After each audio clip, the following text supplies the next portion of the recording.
Yo, what's up? Welcome to Kinda Funny Games Daily for Thursday, May 25th, 2023. I'm one of your hosts, Blessing Adeoye Jr. Joining me is the LaCroix Poppy himself, a.k.a. the man with the grande coffee. I got that size wrong, didn't I? A.k.a. Trenta.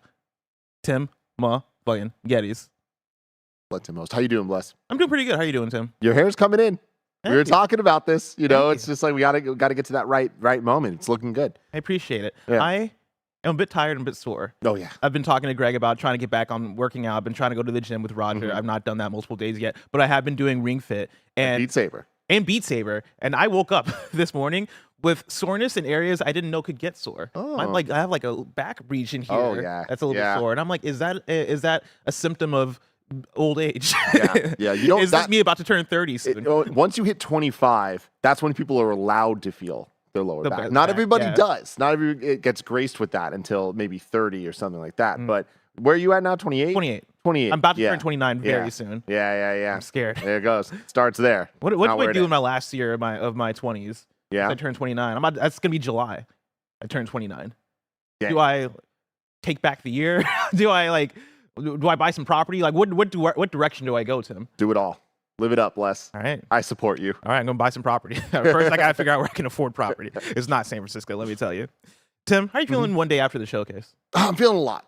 Yeah? Yes, feeling a lot. You know, it's a lot to take in. I will say on the positive side, I watched the Spider-Man 2 presentation in 4K on my TV, and oh my God, it's beautiful. So It looks very impressive, and realizing this is Insomniac after what we've already known them to do with Spider-Man 1, with Miles Morales being a great taste of PS5, the RTX and all that stuff. They even had that RTX, the midway performance mode thing that I was like, hey, cool. I feel like that's the kind of performance. Yes, like that's great. Insomniac's been pushing the tech forward, and then you see Rift Apart, right? Seeing Ratchet & Clank have that back and forth, and seeing yesterday Miles and Peter be able to seemingly on the fly go back and forth. The potential of that, I think, is really cool. I still have my trepidations, just like I did watching Rift Apart trailers and promotional material, where I was like, this is cool, but like, is it really going to be just this cutscene heavy and feeling this scripted of like just in these moments you're pulling the riffs? And I feel like on the Spider-Man side, it could be the same. But you think about Grand Theft Auto 5 and switching between the characters and how cool that was, but that also involved a like, fly out, fly in, let's see if it worked correctly type thing. Whereas this looked so seamless, and with the level of fidelity and everything that pushing there, it really is SSD. That's good. So yeah, the Spider-Man side, I feel like I've only gotten higher on. Everything else from the showcase, I mean, I think disappointing is the word. I feel like, you know, talking about the quality of good, bad, and all that stuff, I think is almost irrelevant, because no matter who I've talked to, every single person's used the word disappointed to describe what we got yesterday compared to what we expect from PlayStation at this point in time in the PS5's life cycle. And from what we know of the talent that they have to work with, the IP that they have to work with, I'd be surprised if people that keep up with this industry and keep up with these showcases, if somebody watched that and wasn't disappointed.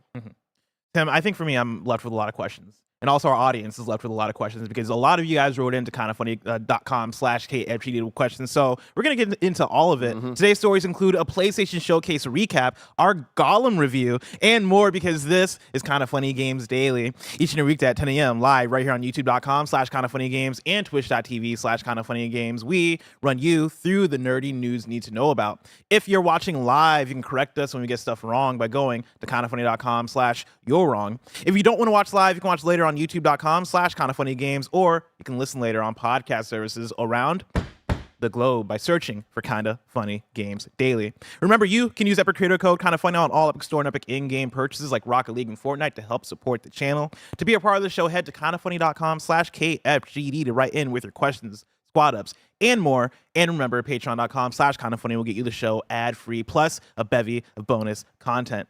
Housekeeping for you, in case you missed it, KFGD yesterday is available all on podcast services around the globe, and it's all about how PlayStation is on top of the world. And also, our PlayStation Showcase episode of PS I Love You, XOXO, is up right now, all about how disappointed we are in the PlayStation Showcase. And both can be true. And both can be very true. And both are true.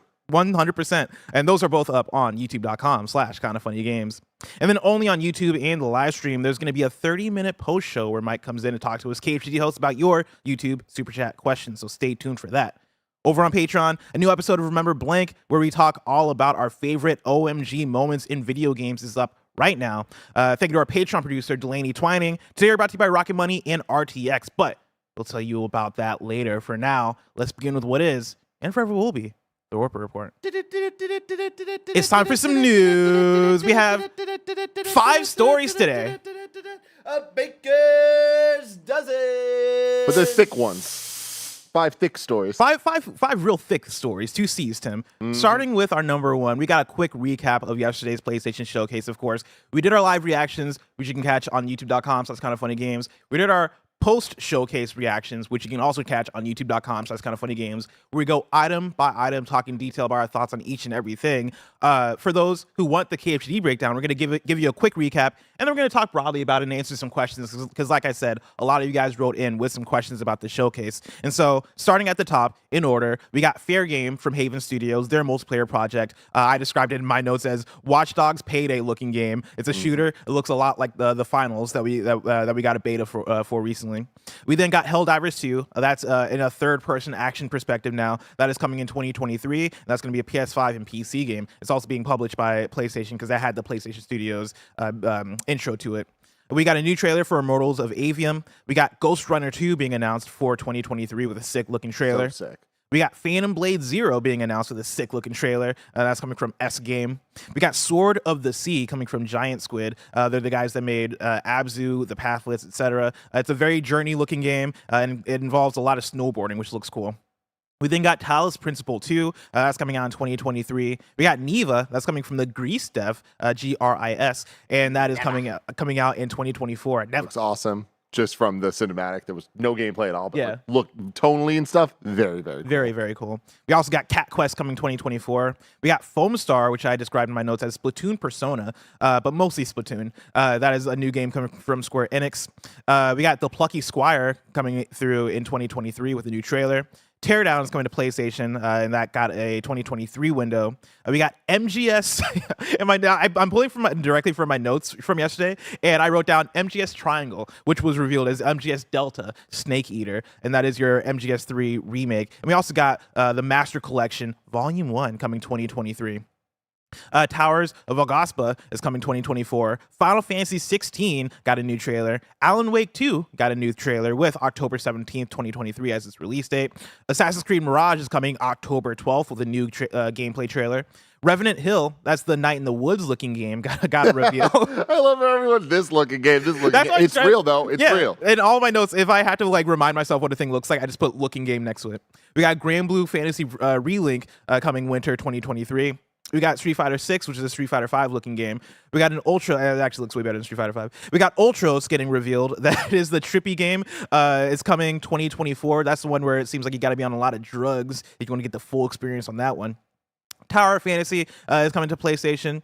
Dragon's Dogma 2 got a gameplay reveal. Five Nights at Help 1 and 2 had a trailer. RE4 VR had a trailer, and this is the whole VR section. We got Arizona Sunshine VR, Crossfire Sierra Squad, Synapse coming July 4th, and Beat Saber is out now. And then we got Marathon coming from Bungie. That is a PvP extraction shooter, and that got a cool looking trailer.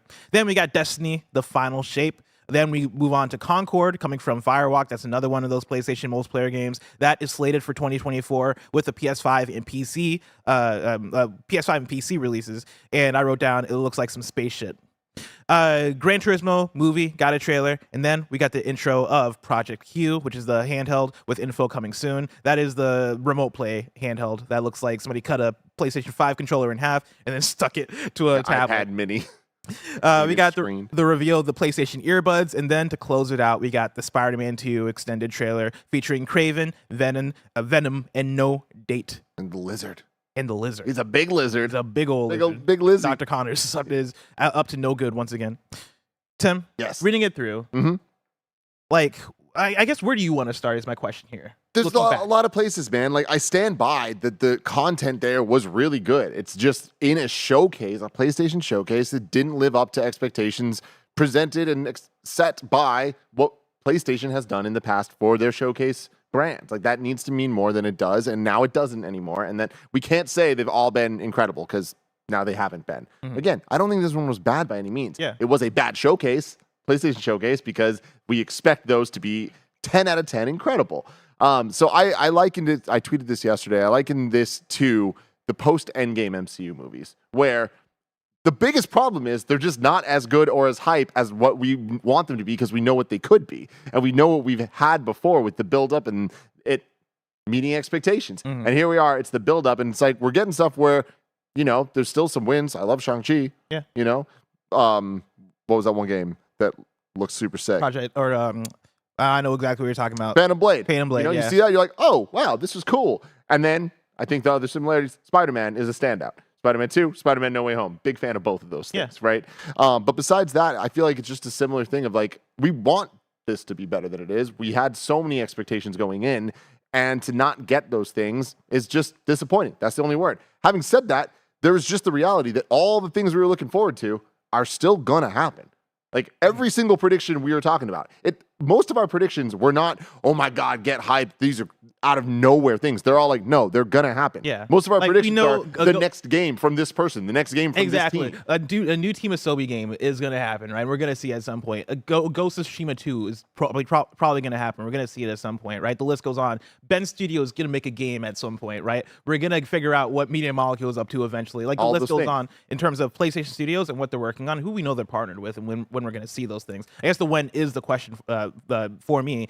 And yeah, I think for me, when I look back at this a day later, right, like I'm with you in terms of the disappointment. And the fact of the matter is, like, I would have been disappointed if this was a 4 out of 5 also. Like this PlayStation 100%. Showcase has cemented itself so far as being a showcase that you can expect 5 out of 5 reveals from, right? Like that is how we look at the one from 2020. That's how we looked at the one from 2021, where we got Spider-Man 2, Wolverine, God of War Ragnarok, etc.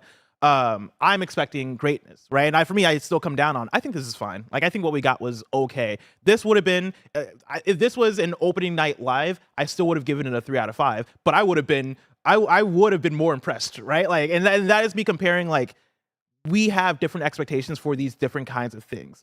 And so, yeah, like, I think getting Concord from Firewalk, all right, cool. Nice to know that, nice to get, like, an actual reveal of their game. I wish we would have seen more. Getting Marathon from Bungie, all right, cool. Like, yeah, it's nice to see Bungie working on a different IP, a PvP extraction shooter. There's a lot we can read into there, but it's really neat to know that this is what they're working on officially. Getting what you mentioned, right? The Phantom Blade Zero, that game looks really cool. And I think there's a large handful of games here that look really cool and that I am looking forward to playing. Helldivers 2 being another one, right? I think that's actually bigger than people are giving it credit for. That looks like it could come out and have a big wave once it actually comes out. I'm all about it. But yeah, for me, I think going forward, I have a lot of questions in terms of where are we going to see Last of Us? When is the next PlayStation Showcase? Like, when is Ghost 2? And I guess that does bring me into the audience questions that are written in, because a lot of people wrote in, and a lot of people wrote in with the same questions, which is where we get our headline for this episode from. Fiddlesticks writes in to KindaFunny.com/KFGD and says, I have a question on the topic of yesterday's disappointing showcase. Since we're still left knowing pretty much nothing about what Sony's first-party studios have planned after the release of Spider-Man 2 this fall, do you think Sony has another showcase planned for later this year? If not, do you think these reveals will be in random state of plays, like the Spider-Man one I'm sure we're going to get, or are we really going to have to wait till this time next year to hear anything? Jakey Oz also writes in and says, it's been a year and a half since the last PlayStation Showcase. Do we have to wait that long for the next one? Do they have another showcase sooner than that? Or do they make their first-party announcements, such as Ghost 2 and whatever Naughty Dog, Bend, Housemarque, etc. are working on at a separate event, such as Game Awards or Summer Game Fest? Thanks for making the showcase yesterday fun. And then Nick Evans from Co-op64 also writes in and says, hey, KFGD Duo. Yesterday, there were a few games that were highly speculated to be at the PlayStation Showcase that did not show up.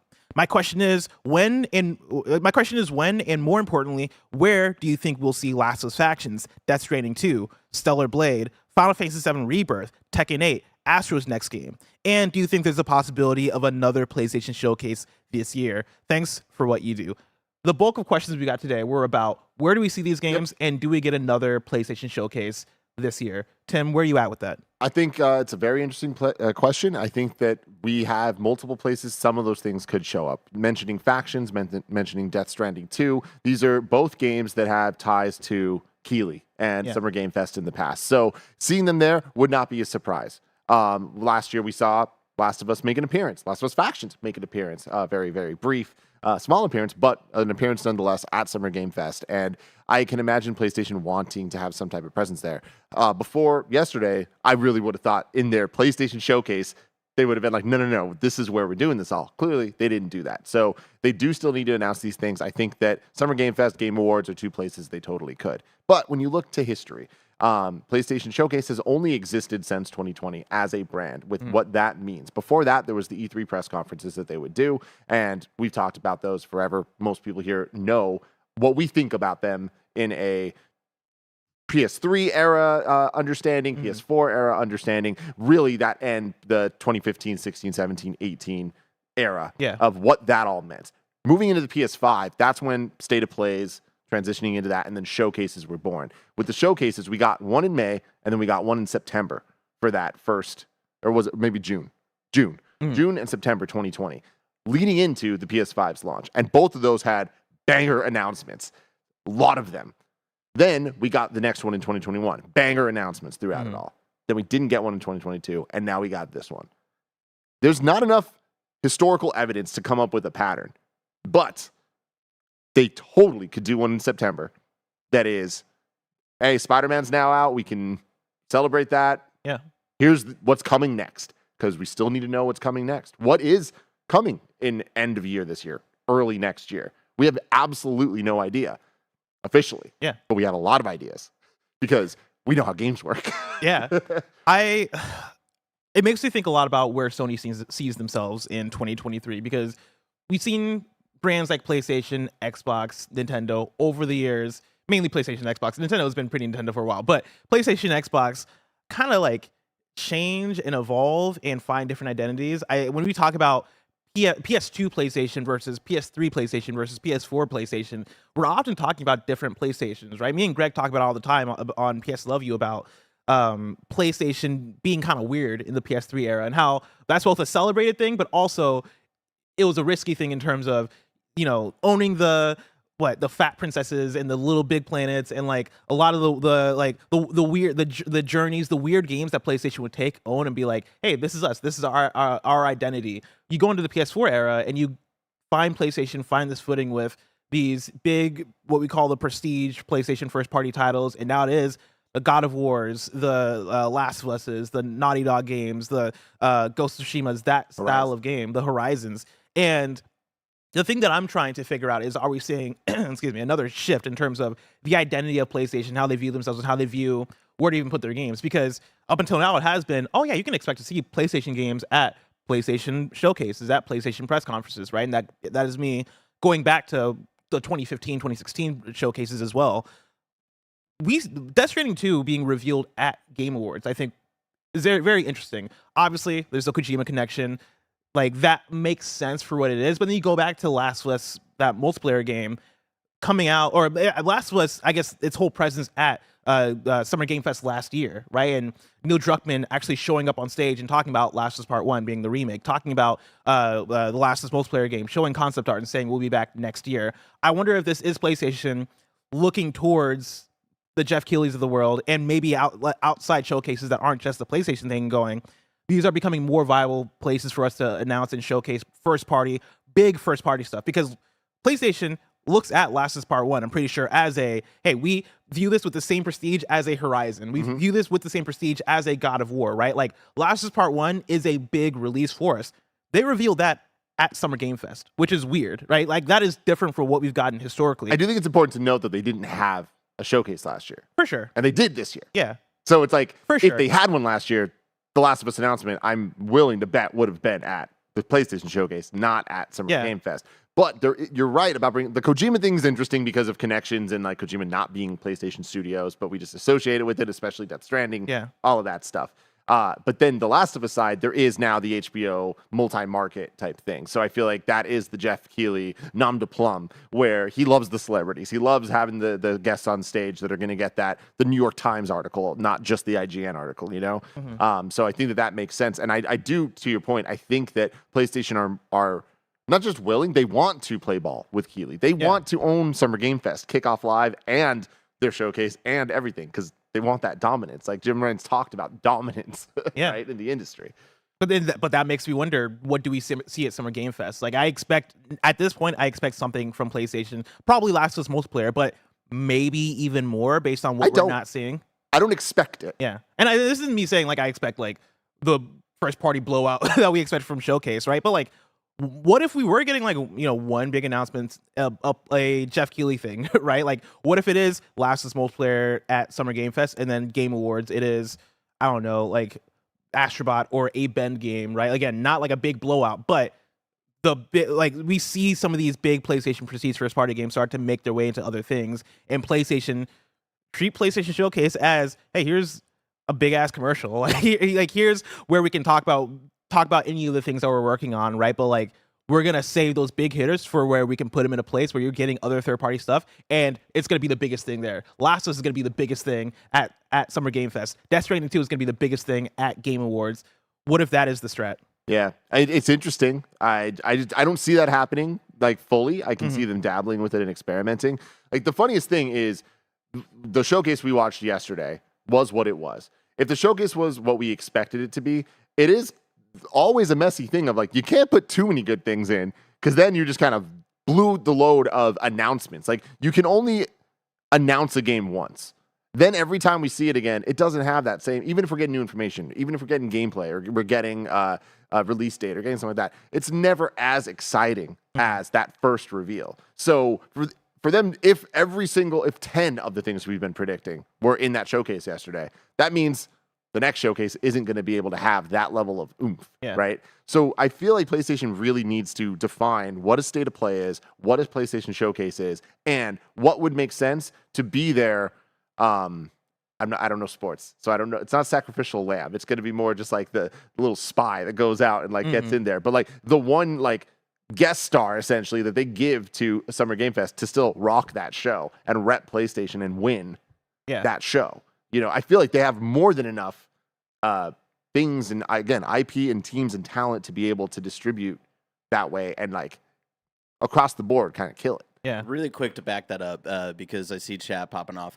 Not blowing the load too early and not showing too many things. You can only release announce a game once, especially with like who knows how far ahead the development is, how far away the game is. Like, let's just remind everybody of like Xbox when they revealed Avowed and I'm forgetting like all of the other games that they revealed 3 years ago, and now the question has become 3 years later of like, where the fuck are these games? So yeah, it is like a kind of, you got to find that middle ground of not doing too much but just enough to get people excited for the future, because then in the moment you're excited, but then 3 years later like, damn, where are all these games that this company announced? For sure. And I'm with that. I think my thing though is 2024 is still pretty like, there's still question marks for PlayStation, which I think 2023.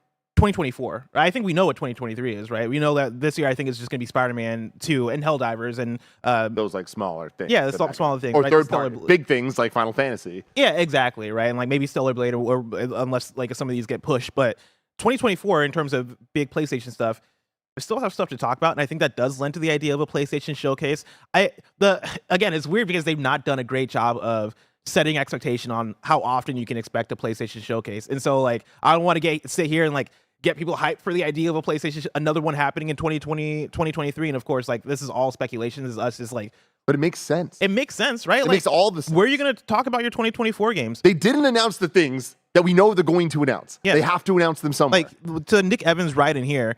They got to talk about Last of Us Factions somewhere. They have to. They got to talk. Well, they don't have to talk about Death Stranding too. But like Stellar Blade, I'll expect them to talk about that somewhere, especially if, say, that does push from 2023 to 2024, because I think there's still more to be known about that. Final Fantasy VII Rebirth, you're going to have that at a PlayStation thing. Tekken 8, that would make sense to have at a PlayStation thing. And then like, yeah, you have the questions of Astra's next game and like the stuff that we don't fully know about. You got a lot of shit to talk about, and you got a 2024 to paint a picture with. You got to start doing that somewhere. And whether that is, hey, Last of Us multiplayer game shows up at Game Awards and like maybe, or not Game Awards, at Summer Game Fest, and then maybe something else shows up at Game Awards. You could do that, but I would expect a little bit more in terms of setting the tone for 2024. Yep. Tim, let's keep talking about the PlayStation Showcase. Story number 2, Konami explains the Delta symbol for MGS3 Remake. This comes directly from @MetalGear on Twitter, where they tweeted out, "The Delta symbol was chosen because its meaning fits the concept of the remake project. Delta means change or difference without changing structure. Hashtag Metal Gear Solid, hashtag MGS Delta." I want to go from that into a question from Nico Rodriguez, who writes in and says, "I've never played any of the Metal Gear games. As such, the new announcements have me confused. What is the best way to get into the series for the first time? Can I start with the new Delta Snake Eater as my first entry, or do I need to play 1 and 2 from the collection first? Do you believe they will remake 1 and 2 as well? And if so, why not start out in release order instead of 3 first?"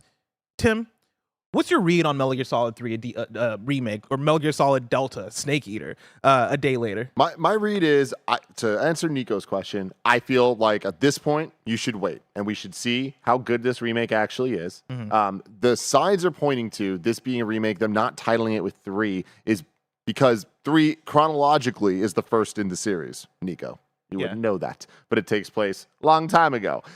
So I feel like they might be trying to start the remake cadence chronologically as opposed to release order, which I think with the Metal Gear Solid story could make sense nowadays.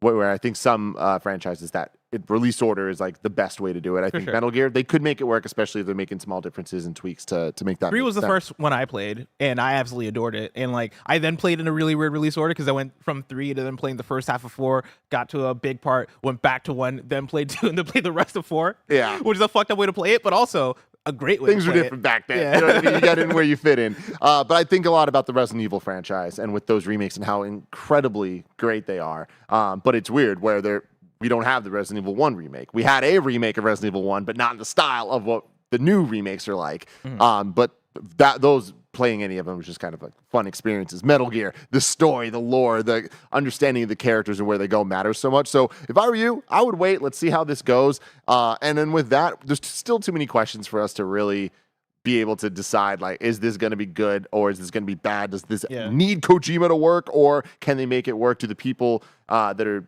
making this care as much as the teams that made Resident Evil Remake and Tony Hawk's Pro Skater Remake and some of these remakes that we've gotten recently, Dead Space, that are just absolutely incredible and kind of enhancing the vision for modern times. And that's kind of where I'm leaning at right now. It's like, I expect that. I've seen a lot of takes of people talking shit that Kojima's not involved, and I totally understand that. I love Kojima, and him. This is his baby in a lot of ways, and I would much prefer him be involved in this than not. Having said that, I feel like there's some extremist takes out there that are just like, you're reaching here, saying that wasn't good just because Kojima's not involved. Like, that trailer was awesome. We were caught off guard a little bit, I think, in terms of like how they presented it, but that was hype as hell. Like, sure, it wasn't a 15-minute Kojima odyssey of a trailer.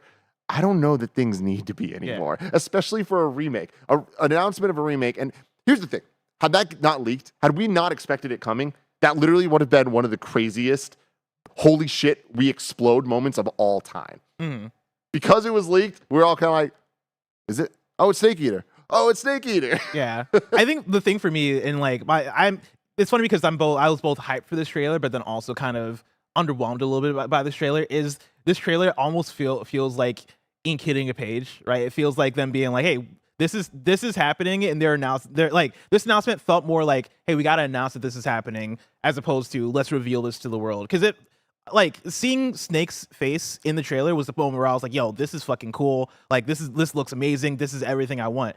But then afterwards, there was this lingering feeling of, man, that was missing an energy for me. Like, even rewatching the trailer, there's something that is very unique to Metal Gear, that is the energy that Metal Gear has, and it is a wacky energy. It is kind of that Kojima energy, right? And I'm not like, this isn't me saying that we need a 12-minute trailer or a long ass trailer, but that little something extra, whether it be an actual codec call, whether it be something to show fans that, hey, this is going to retain everything you love about this game. That is the thing that I was missing. And it's when I look at this, right? Like, I don't think this is going to be bad. I don't think this is going to be like, oh man, they ruined Metal Gear Solid 3.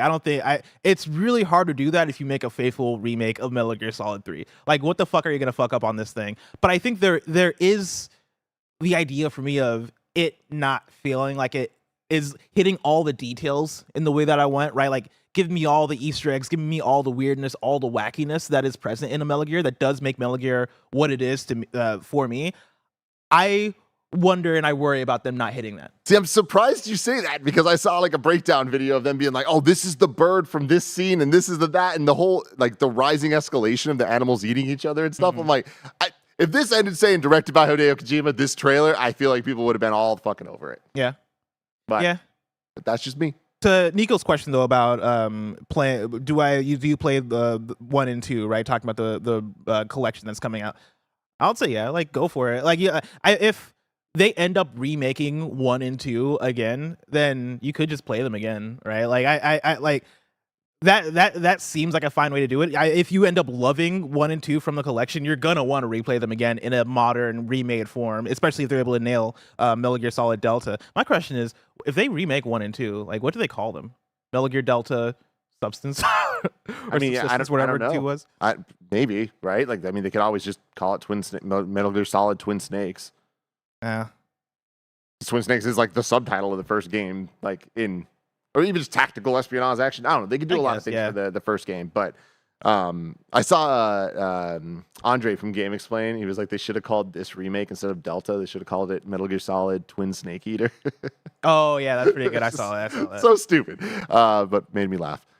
Tim, I want to talk to you about real quick. I just want to say, the more I think about this collection, the more I'm just like shaking my head at how let down I am by it. Yeah. You have to collect volume 1 of this collection, and we get Metal Gear Solid 1, 2, and 3, not even the definitive versions of those games. And it's just like, yeah, we're just putting them together. Maybe we'll get 4 at some point. Maybe we'll get Subsistence. Maybe we'll get all these other ones. And it's like, all right, cool. Get 4. There's no way to play it on a modern console. It's just ridiculous that it's like we're getting this again, don't care. man. Again, I have such little faith in Konami. That's kind of where I'm at with this whole thing of I will believe it when I see it. I don't think we're gonna get 4.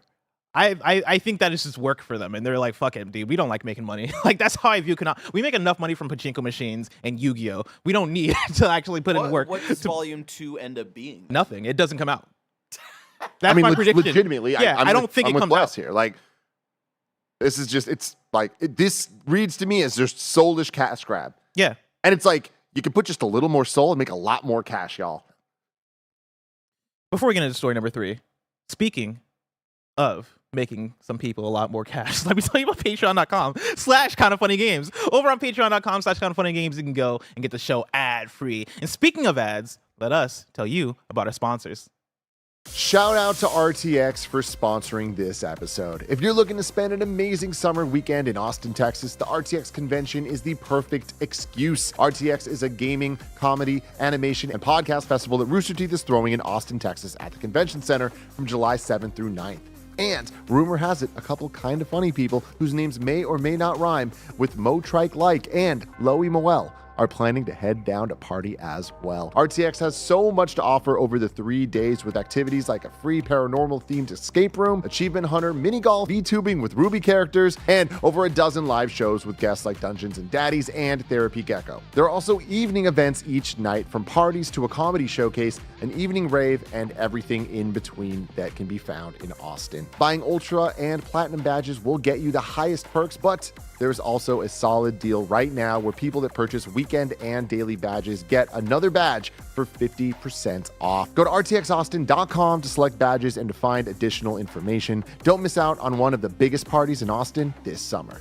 Shout out to Rocket Money for sponsoring this episode. We all love gobbling up content, and we have an understanding of what subscriptions we use, or do we? Do you know how much your subscriptions really cost? Most Americans think that they spend around $80 a month on subscriptions when the actual total is closer to $200 plus. You could be wasting hundreds of dollars each and every month on subscriptions that you don't even know about. Rocket Money is a personal finance app that finds and cancels your unwanted subscriptions. It monitors spending and it helps you lower your bills all in one place. Rocket Money has saved some of us here at Kinda Funny a ton of money, and it can help you too. Rocket Money also helps you manage all your finance in one place and automatically can help you categorize your expenses so you can easily track your budget in real time. So stop throwing your money away. You can cancel unwanted subscriptions and manage your expenses the easy way by going to rocketmoney.com/kindafunny. That's rocketmoney.com/kindafunny. rocketmoney.com/KindaFunny. And we're back with story number 3. Alan Wake 2 is a digital-only title. This comes directly from a post on their website where they say, why is Alan Wake 2 a digital-only release? And I love that they're doing a Q&A before the questions were even asked. There are many reasons for this. For one, a large number of have shifted to digital only. That's how they write it. You can buy a Sony PlayStation 5 without a disc drive, and Microsoft's Xbox Series S is a digital-only console. It is not uncommon to release modern games as digital-only. Secondly, not releasing a disc helps keep the price of the game to $60, and the PC version at $50. Finally, we did not want to ship a disc product and have it require a download for the game. We do not think this would make for a great experience either. Tim, this caused a whole hubbub as it broke yesterday. What's your read on this? I mean, it's unfortunate, but it's the reality. I'm a huge fan of physical media. I always have been, but it's getting sillier and sillier to be a fan of it with what we're given. We're given scraps at best. And on the game side, hey, here's a disc. Maybe. You might just be physically buying a box, and most likely there's going to be a day one patch. You look at things like Final Fantasy 16. I don't know if you guys talked about this on the show a couple days ago, but they were like, yo, like, you're not going to need a day one patch. Like, the goal is you put the game in and it works. And like for a AAA game on the scale of a Final Fantasy 16 coming forth and saying that, I'm like, man, like how weird is it that I want to applaud that? Yeah. Like that is so opposite of the standard these days. So this doesn't surprise me at all. We've seen it before. This is a bigger game than I would expect this to have a physical release. But on the music side of things, we've been seeing this a lot. On the Blu-ray and TV movie side of things, it's just like incredibly disappointing as a huge fan of this stuff that we're at a point now that on digital, they're getting some of the better offerings than we're even getting, even if you get the physical version. You buy the physical and it's like, cool, you get the bit rate, but doesn't have the proper HDR, doesn't have this, doesn't have that. I just hate that this is where we are, but we're there entirely. And then you not even bringing up the streaming show side of things of like with HBO and Disney Plus now just taking shows off their services. Mandalorian, WandaVision, any of those shows do not have physical versions. They're never released on Blu-ray. If they decide to remove them, they're gone. They're just gone. And like that is so upsetting to somebody like me that wants to just buy and own these fucking things. So I understand Daniel Summers coming in here and having this question. Yeah, Daniel Summers writes in with this question, right? Hello, KFGD hosts. Arguably, the most groundbreaking news of the PlayStation Showcase was Remedy announcing that Alan Wake 2, a AAA single-player title, has no plans for a physical release. As a proponent of physical media, who is able and willing to pre-order $70 games off of Amazon, this news immediately turned me off to the game because of what its success could mean for the future. I understand it's easy to poke fun at my reaction and stance in 2023, but could Remedy/Epic Games' decision set the precedent of a digital-only future? I think the precedent is already set. Yeah. Like I think we're barreling towards that future, whether we like it or not. And I don't think it'll be completely digital only, right? Like I think physical stuff for games are going to exist for as long as I guess PlayStation and Xbox have disc drives that they attach to the console, whether through a USB or literally built in. But like, you know, collector's editions exist. What is is it 8-bit or like I am 8-bit? I am 8-bit. They do physical releases for like special editions for things, right? Like that stuff exists. I think there's still a very big audience for physical stuff. I was talking to a friend recently who, you know, he is somebody who is more on the casual side of being into video games, and we're talking about it, and like he's not played video games like a decade, and he's a lawyer, and he was very upset about the idea of, wait, I want to buy this physical game, but I can't play it without downloading another thing. Like, and he was talking about like, how does that work legally? Like, we should start a class action. And I was like, dude, let me tell you, you're way late to this. Like, you needed to get on that thing like 10 years ago if you wanted to make that happen. But yeah, like there's still a big audience out there that I think does want the physical version of a game because they like that ownership. And I think for as long as that demand is there, you'll have physical versions of games, at least a good amount of games. But yeah, like I think digital, as it's getting more and more popular, is only going to take over more, and there's going to be less of a reason to at least have a physical release that is on the same level as you have had it. Maybe you see people produce less physical versions. Maybe you see people stick to like the special editions and stuff, but it's gonna phase out. Like we're gonna see a less and less. I find it interesting, really quick, is that they say, secondly, not releasing a disc helps keep the price of the game at $59.99 on console US dollar and the PC version at $49.99. Do you think, like, is that the Do we think that's the real justification like a lot of these bigger companies have been having, bumping it up to 70 of like the production costs to make these games physical? And do you think that they will try to keep that as long as they can so they can still justify a $70 price point? So for things like Tears of the Kingdom and like all these like PS5 first-party games and Xbox first-party games. I don't think so, because I think the physical side of stuff, that's more on the publisher side, like less the dev side of things. So I feel like at the end of the day, when it comes to, like, you were bringing up demand with it, like as long as there's a demand. I don't think that they're now being led by demand of the consumers for physical media. I think it's more of, we're still not at that turnover point of the cloud and internet and everything being the lion's share of the market for everybody being able to have access. The moment that pushes over, physical's just done. And I feel like we're already getting there. I think that we are way closer to that than people want to accept. And I mean, the evidence is everywhere we look when it comes to any of the big three. And even when you add the PC side, like pretty much exclusively, things are digital over there. And things like Steam, like as a storefront itself, right? I think that has kind of, the moment that got as big as it did and allowed everything that it has, and then we've seen the Epic Game Store and things like that on the PC side, and then every single, whether it's cloud-based things like Nintendo Switch Online, of like you get the games that are access to them, Game Pass, things like that, but then also just hard drives and SSDs being kind of like an expected thing in the same way that generations ago, it was expected that if you buy a PlayStation, you're also going to get a memory card, or else you're going to have a really hard time. Or a great time replaying Metal Gear Solid over and over and over and over again from the very beginning, like a lot of us did. To Bear's question, right? Like I would think that, to Tim's point of it being more on the publisher side than on the development side, I think you would also see that reflect on physical prices versus digital prices, where a physical version of a game would then be 70, and then the digital version would then be 60. And I think we've talked about that over the years of, do we see that happen eventually? Do we see, because you are paying all these extra prices as a publisher or distributor, getting your game in GameStop, having all these third parties to pay on the way to actually getting the game in the player's hands if you're producing a physical version versus a digital version where there are way less parties involved that you had to like share money with. I had that expectation of that maybe coming to fruition, of seeing the difference between digital and physical prices. Yeah, I think at this point it's just video games are expensive to make. I think that's what it comes down to in terms of the $70 price point and the raising prices and stuff. Story number 4. The Lord of the Rings Gollum is the worst reviewed game of 2023. This is Tom Ivan at Video Games Chronicle. The Lord of the Rings Gollum is now the worst rated game of 2023, according to review aggregation sites Metacritic and OpenCritic.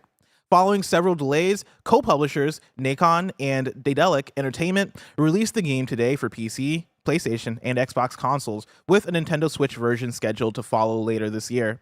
Metacritic's best games of 2023 rankings include 296 titles released so far this year. The PC version of The Lord of the Rings Gollum currently sits at number 295 with a Metascore of 43. One place behind Clive and Wrench, which has a Metascore of 50. However, the PS5 version of Gollum has been even less well received, placing last on the list at number 296 with a Metascore of 38.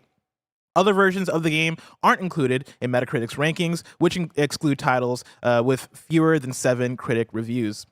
Gollum also ranks bottom of OpenCritic's list of eligible games released this year at number 213 with a score of 40.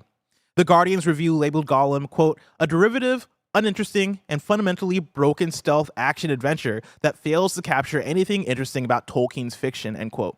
Quote, The Lord of the Rings Gollum is a broken mess of a game with outrageously dated level design, clunky controls, a severe lack of polish, muddy and unimpressive graphics, and a dull story, according to Push Square. And then PC Games N said, quote, from exhausting, repetitive gameplay to a poorly constructed narrative, this is a piece of Middle-earth you should never explore. Wow. End quote. The first announced next-gen game title. Yep. It's finally here, everybody. Next-gen's here. Next gen's here. And you know what? We had somebody here play Gollum. Did we really? We did. We used company time for this. We were like, we review some of the biggest games out there. Good, bad. I guess this proves it, right? I mean, people want them reviews, and so who better to review it than the one and only Roger Picorni? Of course, if you listen to KindaFunny this week, we were talking about how different people are playing different redacteds, and Roger talked about the redacted he's playing. That redacted being Gollum. Roger, are the streets right on this one? Is it the worst game of the year? Oh fuck! Yo, you it's on the ground. This On the motherfucker- ground, god damn it! He had notes. I had a He went whole to pull note them out. plan. God damn it, the fucking bit's dead and it moved the page. Whatever. I got you. Gollum sucked. Yeah. This game fucking sucks. Now, Did you beat it? Yes. So, little backstory. I thought this was a funny joke. I was like, oh, Gollum. No, it's the first ever next gen title. It's history. I think this is a funny bit. I'm gonna play it. Blessing calls me out immediately. He's like, hey, Roger, you're not gonna beat Gollum. I said, watch me, motherfucker. I'm gonna beat Gollum. So, for a pizza bet, I was like, you know what? I'm gonna beat Gollum by June 15th. We picked a random date on the calendar. And then, And to be clear, right? We Yeah. already had a pizza bet that it seems like I'm gonna win. Which me and Roger bet. Roger had a bet that we're gonna see a new Switch hardware this year, and I said Yes. no way. So we made that a pizza bet. And I believe the deal was if Roger in this secondary pizza bet, if Roger actually beats Gollum, then it'll cancel out. nope, that's not Nobody- what we said. I want this fucking pizza, okay? Because I did 11 hours of Gollum. damn it. I finished this game, chapter 10. You could check my trophies, okay? This game really is a 2 out of 10, 2 out of 5. Okay. It was really close to being a 1 out of 5. right Okay, there. tell me about the difference there. So the difference is that 7 hours into the game, it starts becoming somewhat of a real game. 7 hours into the game. So basically what this is this game, I expected this game to be kind of like Styx. I don't know if you guys know what Styx is. I do know what Styx is. Styx Yeah, is, Styx. it's pretty similar to like, it's a small little goblin guy. He runs around and it's a stealth game. So he can't beat these guys like head on, right? So he kind of goes in the shadows. He has all these different abilities. So I was kind of excited for this because I was like, okay, this could potentially be something like that. A competent stealth video game. A Styx like. A Styx-like. Styx-like game. It's a new, it's New next to genre. the Death Stranding like games. Yeah. But this game is just instant fail stealth game.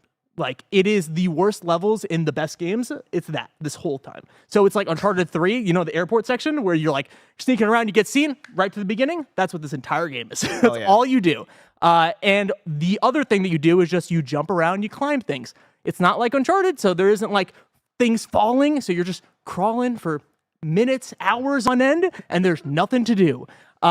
It is also baffling because this game technically is very weird.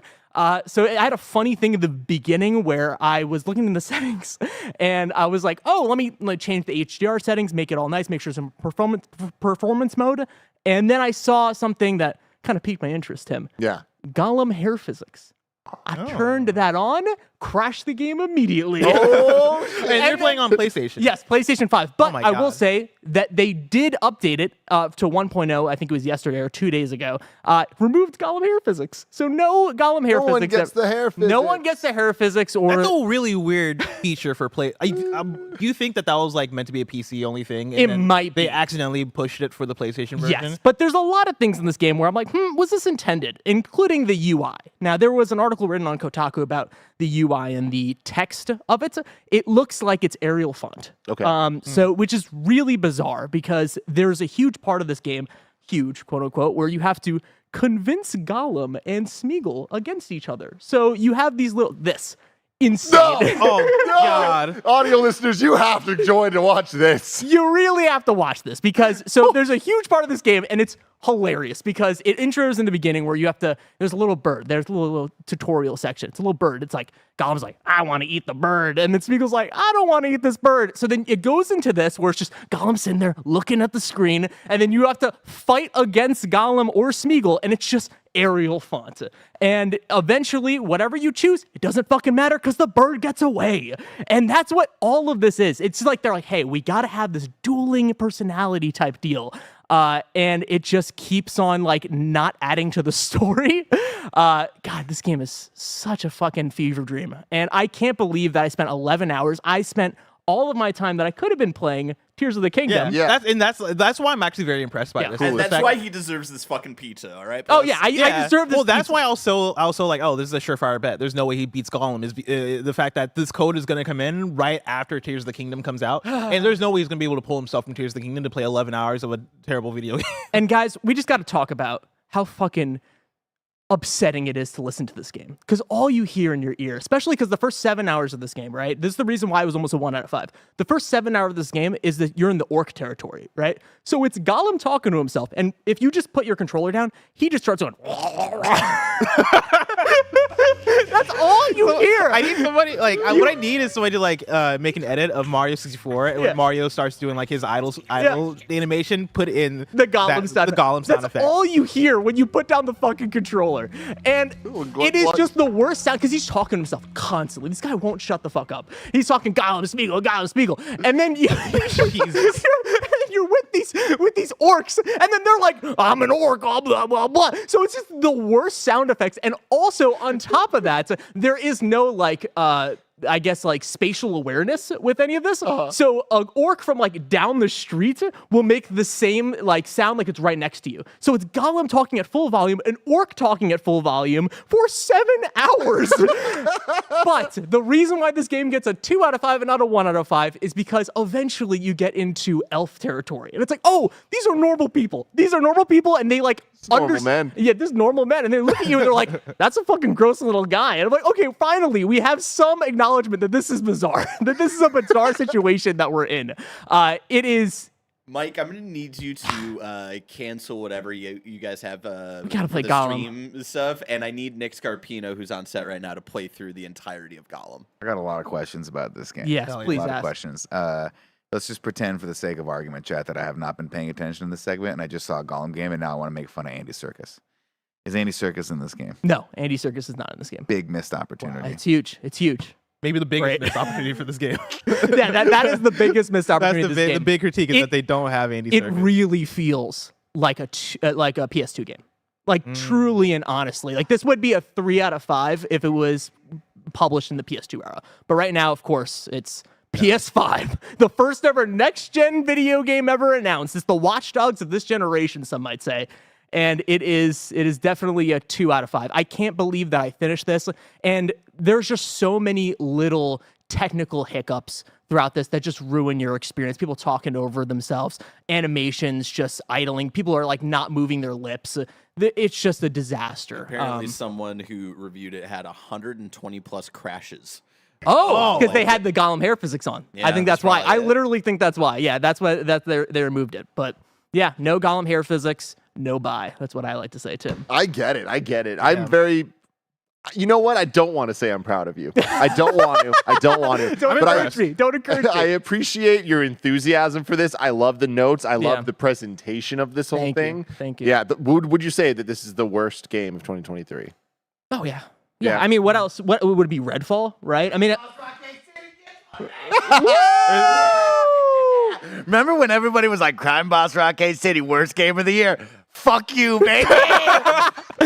Gollum is definitely the worst game of the year. Where does Forspoken stand on all this? I mean, that's a real game, though. That's a game that, you know what I mean? That's a real Gollum, video game that you could finish. Not a real game. No, this does not feel like a real video. Forspoken is a 2 out of 5 because it's the type of game that really should have been higher. Yeah. This is a 2 out of 5 because it's not a 1 because he found some elves. He found some elves that helps. But I will say, okay, make things make two sense. positives real quick, right? One positive is that the game has really pretty level design. Not good level design, pretty level design. It's very big. It's like a large world, and they put a lot of work into that. 1. 2, when you die, which I've died maybe 200 times in this game because you're jumping and then you fucking don't know where you're going. Also, by the way, this guy's jumping like a frog.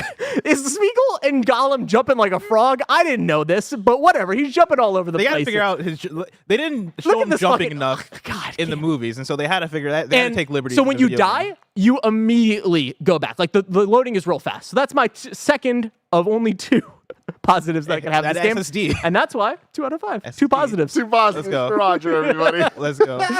God. See All right. it. Well, Gollum. are you guys going to play Gollum? No. No? Fuck. Yeah, I think I'm going to pass on this one. Yeah. Oh, he also has detective vision, by the way. Yeah, it's called Gollum vision, literally. Get the fuck out That's of here. literally Ain't what no it way. is. Is that a lore thing? No, We need if you Andy. go into the settings, it says one of the buttons is Gollum vision. It also doesn't work. Does he ever say the words "my precious"? Oh, this guy is fucking saying precious all the time. He doesn't have the precious. This takes place after The Hobbit, right? So he doesn't have this fucking ring, but he just is like precious. That's like all we got. That's all we fucking got. They only say Precious. God, You've convinced me on the 2 out of 5. Oh God! It might. Now I'm saying it out loud. Fuck it. 1 out of 5. Fuck this game. There we go. There we go. I'm done. Oh my God. You gotta love it. Roger, thank you so much for your Thank you sacrifice. so Yeah, you much. can take the chair. Oh man. Fuck, I might rename this episode. I was gonna go the PlayStation route, but maybe I will just title it our first 1 out of 5 video game review. All right. Tim, speaking of the number 5, story number 5. I was like, what is the worst segue I can make right now? Story number 5. Alan Wake 2 is coming to Summer Game Fest. This was tweeted out by Summer Game Fest a couple hours before this show. This story is a monster, and monsters wear many faces. On June 8th, at Sam Lake RMD gives us the first look at raw gameplay of Alan Wake 2, live on stage with Jeff Keighley at Summer Game Fest. Don't use the word raw. Hey, they said it, you know? Raw gameplay. Raw gameplay, not edited. That's, be how, raw. I, That's- how I label my B-roll if it's not being Whenever- edited. I get that, yeah. Whenever I say raw, I mean not edited. Yeah. Yeah. 1000%. Going in unedited. Going in unedited, everybody. How do you? I hear it's longer if it's unedited, you know? No, it's not. It's not.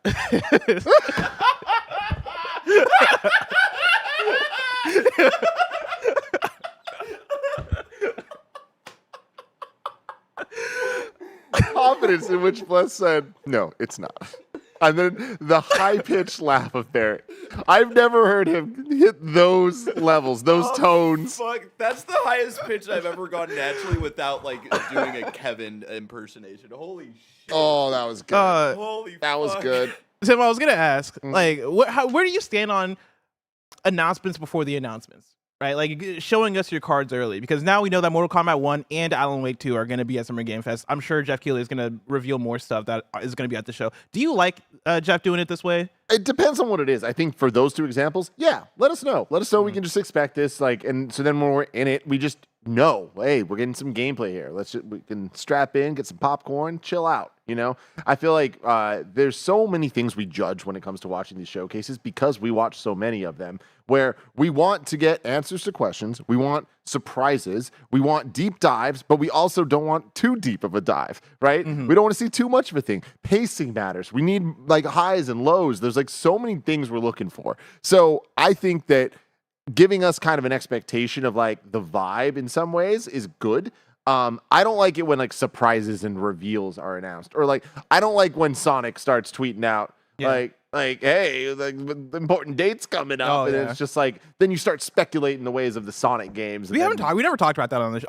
I didn't know whether to include it or not, but yeah, like Sonic tweeted out earlier this week, like oh man, our week is all booked up or whatever, with like a picture of a calendar, and I'd never like understood what that. Oh wait, what's this going on in the Minecraft Sonic stuff? Hold on.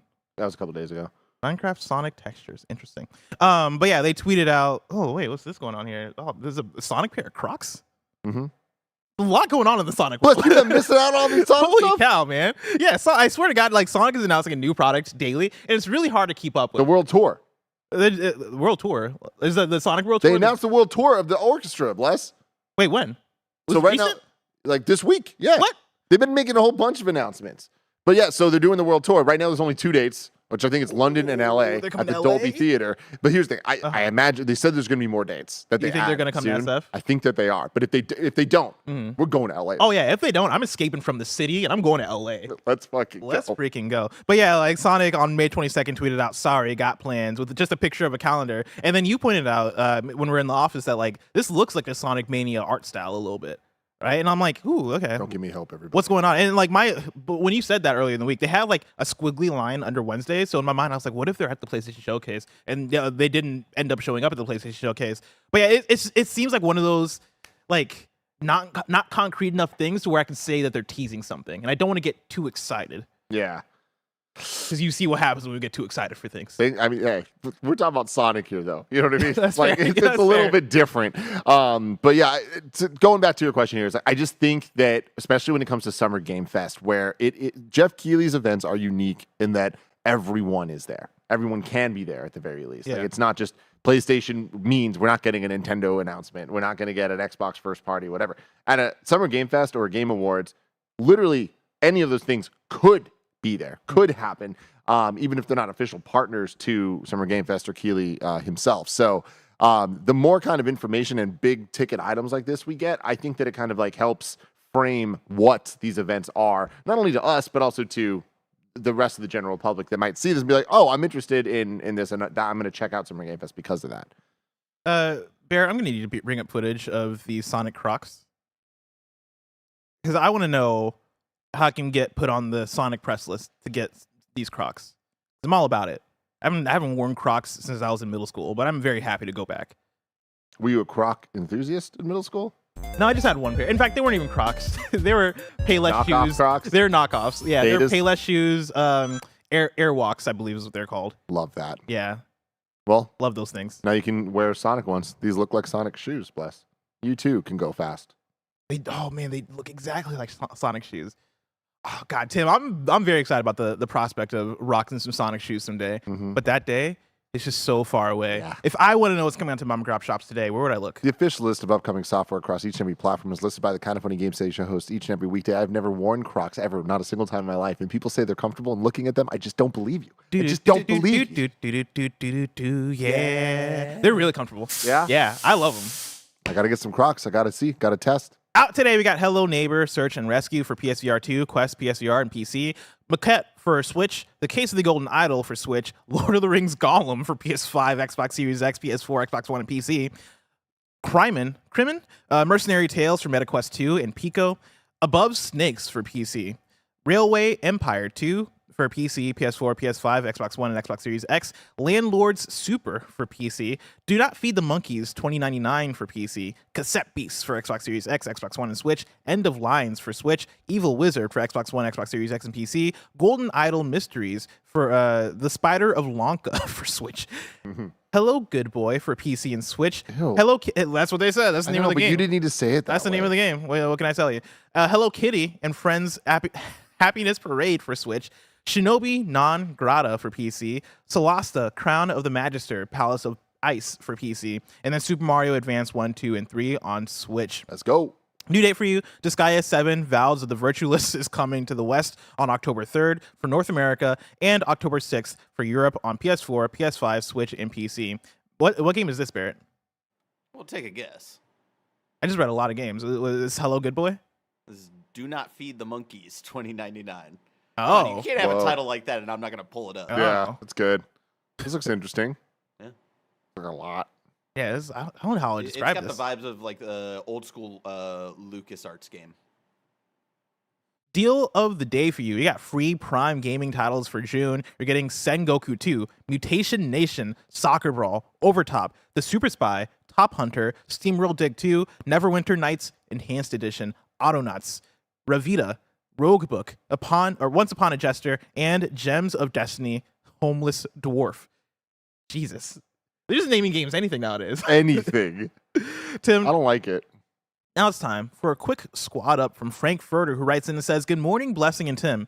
It's my yearly day to write in and remind everyone to go wish one of our favorite mods a happy birthday. I'm talking about the one and only nanobiologist. Today, the lad becomes a finely aged cheese, a fantastic glass of wine. Mick has turned 30. Happy birthday, Mick. I hope your day and weekend are filled with fun times, and I'll see your ass in Diablo 4 next week. Love you, bud. Frank Furter." Hell yeah, man. Happy birthday. Happy birthday, nanobiologist. Go buy some Crocs Let me know what I should do for my 29th year of life, Nano. for the Right? whole year. For the whole year. Tweet at me. Should I go skydiving? Should I buy some property? Where should I buy that property? Let me know. This woman named Cynthia, for her 50th birthday, she celebrated for the entire year.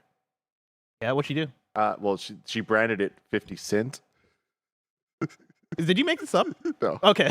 No. If you made that up, I'll be very disappointed in you. Yeah, I didn't make it up, but it is a Real Housewife of Atlanta. It's not somebody I personally know. Okay. But I know of her. 50 cents. Terrible. Cent, 50 cent. Okay. like CYNT, as opposed to CENT. Yeah, I get the pun, but it's Yeah. just very And she's bad. 50. It's her it's a 50th very birthday. bad pun. I'm not saying it's good. Yeah. I'm just letting you know the facts that she did this, okay? Now it's time for KindaFunny.com/you're wrong. Rewrite it and let us know what we got wrong as we got it wrong so we can correct it for those watching later on YouTube and listening later on podcast services around the globe. You're wrong, not for the show. You're wrong about Greg saying peanut butter and chocolate. Let's see. In reference to yesterday. Oh, the Metal Gear Solid collection also includes Metal Gear 1 and 2. I guess that's worth mentioning. That's from Kebabs and Christian Gift Real quick, Buckley. going off on the Metal Gear collection again, because I'm going to do this, bless. Yeah. One of the things that concerns me is we've gotten so many amazing collections recently, even Konami collections. Getting the Ninja Turtles Cowabunga collection was awesome. The reverence shown to the franchise and going through the menus and seeing like the different versions of the games and all that. And it was awesome. Seeing this, I just don't get filled with that level of like, oh, I think they're going to do that. And I could totally be proven wrong, but when they showed the Cowabunga collection with the same type of imagery they showed the Metal Gear Master Collection thing with, we saw a lot more information and like bullet points of it's going to have this and versions of whatever. Here, I don't get the vibe we're going to get the subsistence and substance versions of the games. Mm-hmm. I feel like that would be getting those would be a big step in a direction that I'm like, all right, cool. At least there might be some love put into this. Yeah. The thing is, we've gotten this collection on almost every generation of consoles for the last decade plus. So. Tomorrow's hosts for Kind of Funny Games Day, they're going to be Tim and me. Back at it like a bad habit. If you're watching this live after this, we're doing our post show answering your YouTube super chat questions. So stay tuned with Snowbike Michael. Remember, this has been Kind of Funny Games Daily, each and every week at 10 a.m. live right here on youtube.com/kindoffunnygames and twitch.tv/kindoffunnygames. We run you through the nerdy news you need to know about. Until next time, Game Daily. Hands are kind of clammy. I apologize. I forget our mics are on for that, and so everybody, my hands are climbing. Mike, how's it going? Ooh, I like the merch you're rocking. So good. Thank you so much. Goodness. Bless. I'm Is rocking that our kind of funny merch? Maybe turn around. our and tropical answer some- edition right Is there. that a KF? Oh, Look at this wow. collection here. Wow. I'm feeling tropical because, of course, Memorial Day weekend is upon us. Summer is closing in, Bless. And it's time to get some sun on your face. Time to go to the beach. I'm going up to the Ho this weekend. You're going up to like the this. You can't call Tahoe that. You can call It's it that. called- they You call call it it that? that. You They call don't it call it the that. Things go down in the Ho, Bless. You don't know. Oh my God, unedited. I can't believe you Going said in that. unedited. Man, I was there for that one, Woo. Hi, everybody. How y'all doing? Welcome into your Kind of Funny Games daily post show with me and your two incredible Kind of Funny Games daily show hosts, where we jump in and we talk with all of you. Of course, incredible best friends over on Twitch and on YouTube. Don't forget that you can get involved right now. If you super chat and or resubscribe over on Twitch, you can ask a question, comment, and concern. We can dive deeper in today's news topics. We can talk about anything gaming, or we can just ask Tim, hey, Tim, how you doing today? I'm doing real good, Mike. I'm excited you're here. I like your big tall chair. Thank you. You know liking the how I do vibe, it. liking the colors of the whole outfit. Tat. Tattoo still a little torn on. New Still- tat. I brought this up to Gia. She's really excited for you getting Oh, I a love tat. that. She I love likes the that. idea of the thigh tat. Okay, And she okay. likes that you're testing them out. I'm testing. Yeah. That's the main goal. Remember, Tim, I'm testing them out. And I will say, we talk about irresponsible purchases. I like this one a lot. So did I go to Inkbox last night and buy 5 more of them? Of the templates? The same template. I love you. On 5 more, Bless. So that means, see, the best part about what I'm doing here is I like this better than my last one. I like this one. So I'm like, you know what? I'll buy 5 more. That'll give me multiple weeks and months where I can kind of live with it, look at it, and go, is this this the for right me? fit? You know what I mean? Do you think that you get one and then you get another and then you get another? Next thing you know, I'm calling you Tatty Daddy. Chris Anker would love that. That's the goal, is Yeah. right. Yacked and yatted. That's what we're doing for us right now. Of course, let's jump in to the super chats and say hello to some of our best friends, because they have written in during Games Daily and they want to know some stuff like Joshy G. I'm super hyped for Dragon Dogma 2. Look at these pants. Look at these. Look at that. Oh. Wow. With the We got actual thigh thigh tat. We got some real thigh Are tat. we showing thigh tats off? Let's show them, Bear. Let's show some thigh tats. Don't insult Barry by showing off your fake tat. There he goes. Barry went through pain and suffering for that. Yeah, I tattoo. actually got a tattoo. This is my first tattoo too. Is on the thigh. He's not ready for that pain. Let me tell you. What if I told you The I thigh had a- one was worse than my arm. Arm, not too bad. The thigh, whew, let me tell you, not fun. He's not ready for that. I pain. love it. Mike, get some earrings. I don't know if you're ready, Mike. You don't think I'm ready for that No. pain? No. Let's jump into it, of course. Joshy G writes in and says, I'm so hype for Dragon's Dogma 2. Are y'all hyped for Dragon Dogma 2? I'm not, but I'm very hyped that it's Okay. happening because Yeah. I know a lot of people have been looking forward to that game for a long time. And so Good for them. I love when people get the announcements. Greg getting the Helldivers 2, Yeah. Andy getting Ghost Runner 2, like things like that. I'm always a huge fan of because we all have. Here at KindaFunny, I feel like we're big fans of those type of games. Like everyone has their own little like, oh man, can you imagine if they did a sequel to this? And then one day it gets announced and you're like, ah, so good for them. Oh yeah. What is that? Are you excited for Dragon's Dogma 2? What's Dragon's Dogma? Oh, see, the thing is, I always get that confused with the other one. I get Pharaoh's that. Wrath? No, Baldur's Gate. Oh. I get Dragon's The other one, Baldur's Gate. The other ones. I for some Okay, yeah, reason got it. get them mixed up, and I'm like, oh fuck, which one is the one that I'm not acknowledging? I think that's Baldur's Baldur's Gate 3. Gate is the one you're not acknowledging. Okay, cool. But you just acknowledged it. You acknowledge what? Yeah, Okay. Well, I'm excited about this. As someone that's never played Dragon's Dogma, I've always been a Kingdoms of Amalur and, of course, Dragon Age kid. I'm excited for trying out Dragon's Dogma because we get a lot of great medieval fantasy games. Yeah. You know, Skyrim, Baldur's See, Gate Skyrim 3, I'll acknowledge. You know what I mean? Yeah. Just some great titles out there. So I'm excited to check it out, and I'm looking forward to seeing everyone share the hype and excitement for it. Let's jump into El Capitan number 22. It says, why is it that everyone always complains with the indies PlayStation gives time to in showcases or SOPs? State of Plays. State of Plays. Love that. I know, You you know what I love- mean? you I love- love you- that we're yeah. just throwing letters out. A few years ago, it was PlayStation was abandoning indies, and every time they show that to not be true, people freak out. So what's up? Why do people get mad at indies at these showcases, Bless? I mean, of course, people got real mad at Sifu and Rollerdrome and Kana Bridge of Spirits and Straight. People hated those. No, people don't get mad at those. They get mad when, or they get, people aren't satisfied when the games don't present well and look good. I think that's the main thing, right? And when you're talking about PlayStation Showcase, that implies that you're gonna come with the big guns. It's not the fact that indie games are there. It's the fact that like you're giving us smaller titles that aren't looking that aren't showing well, right? Like in the case of what's the real trippy one from yesterday? Oh, yeah, the Spencer Ulta. gift shop one. Ulta. Ulta. No, I think that's the beauty store. That is the That beauty is store, the but I think beauty that's the store. Ultron.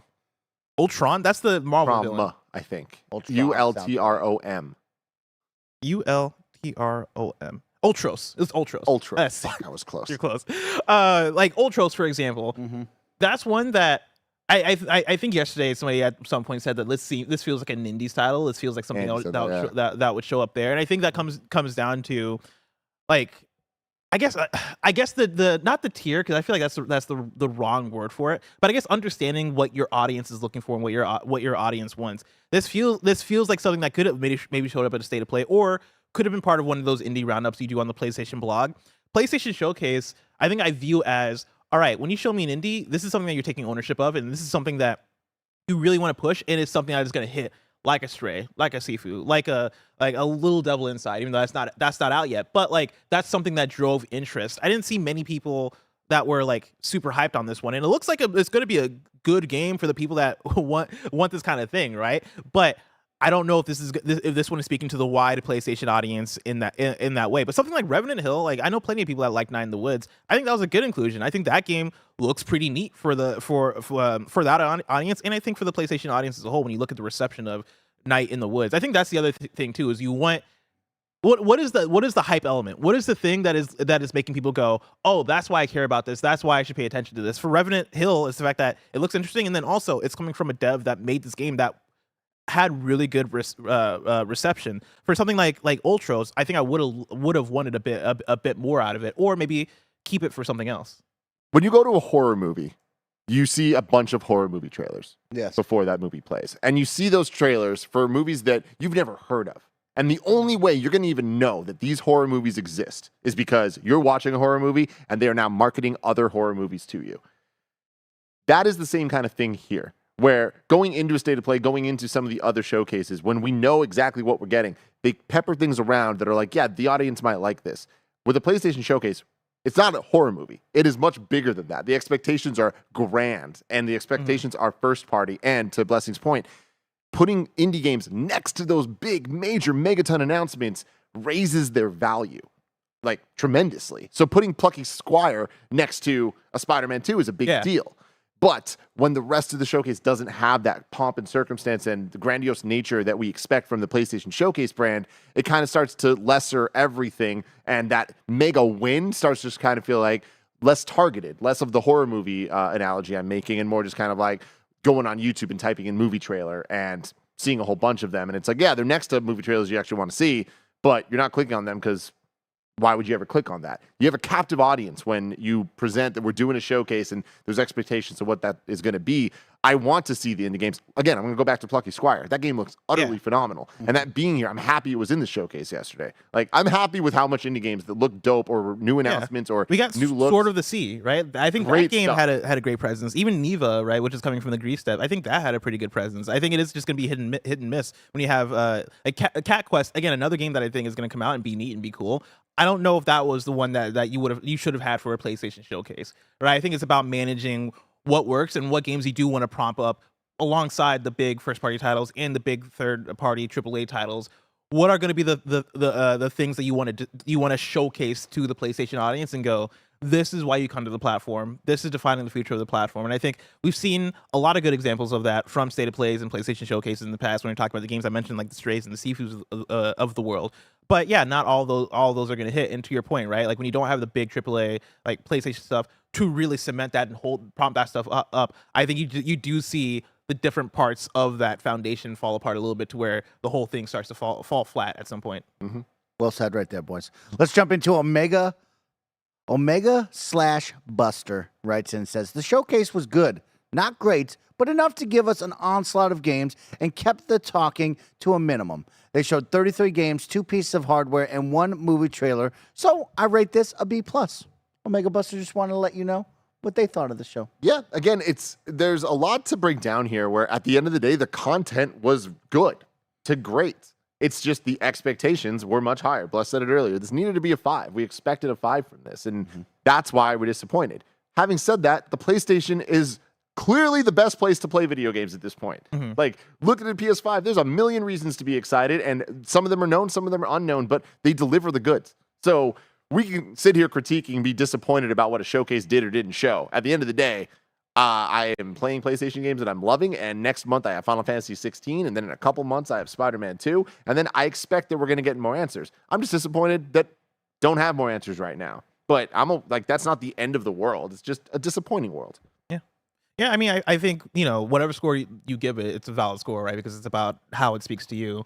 And yeah, I think I'm with Tim that I think that was a okay to good showing, right? Like, I don't think I would say great, but the content that was there, a lot of it was good content. There's a lot of it that, again, fell flat to me, right? Like, when I look at Five Nights, Help Wanted 2, when I look at Arizona Sunshine, Crossfire, Sierra Squad, I understand that these are going to speak to specific audiences, right? And like, not everybody's going to be about it, but even what percentage of the people that are watching that stream are going to be about that, right? Like, who's popping for Five Nights at Freddy's? Who's popping for Crossfire, Sierra Squad like that? And when you look at that VR section specifically as a whole, is that making the case that you want to make for VR? Is that being able to speak to, you should show up for this thing and buy and buy these things? Like, there are bigger objectives with the PlayStation Showcase than, I guess, our own personal how we take it, which is why I come back to, it was fine, it was okay. Like, some of these games I'm going to play, but I don't think it fulfilled that overall objective of get hyped for PlayStation's future. Like, we are bringing it with this showcase. I think that was missing out a bit for me, which is why it's hard for me to look at it as at a B+ or as a B, right? I would go more of the C D range, but yeah, like, do your thing. If you liked it, you liked it. I can't argue with that if the content spoke to you in a different way.